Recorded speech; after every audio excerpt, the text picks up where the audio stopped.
You're a Republican, you've made no secret of that. What kind of things are going to be going through your mind as you see this ceremony unfold before you? Well, it's just that. It's a ceremony. It's ceremonial. Everybody knows my views. I've made them very clear publicly over a number of years, in fact. So it won't be any surprise in terms of what my views are. But also I've said very clearly, the job of First Minister is to represent everybody in Scotland, to do a duty. The office of First Minister requires that, and I've never shied away from my duty.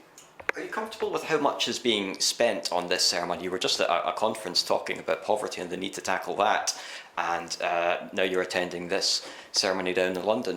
What do you think about that? It's really a fair question to ask, and this again goes back to my views. Very well known, my views in relation to the monarchy and being a Republican, but of course the fact that we do have a monarchy, it means that there's got to be a coronation, there's got to be money spent on it. I hope that money really gets kept to a minimum, and of course, as you rightly say, my focus up here in Scotland is making sure every penny we spend in the Scottish Government is focused towards reducing poverty. I think people in Scotland will be interested in this. You think a lot of people will be watching over the weekend? There'll be some that will have an interest, there'll be some that have no interest at all. Clearly that is going to be the case in Scotland.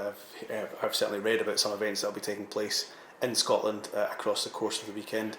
But equally, I think there'll be people who won't be watching at all. If Scotland were to become independent, what would that process be of moving to a republic, as you suggested might happen?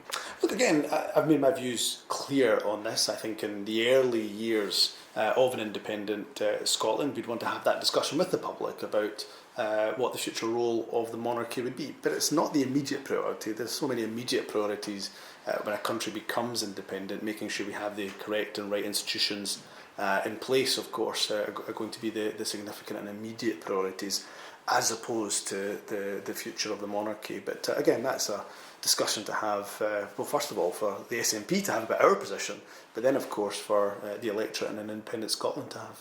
And when do you think the SNP would have that discussion?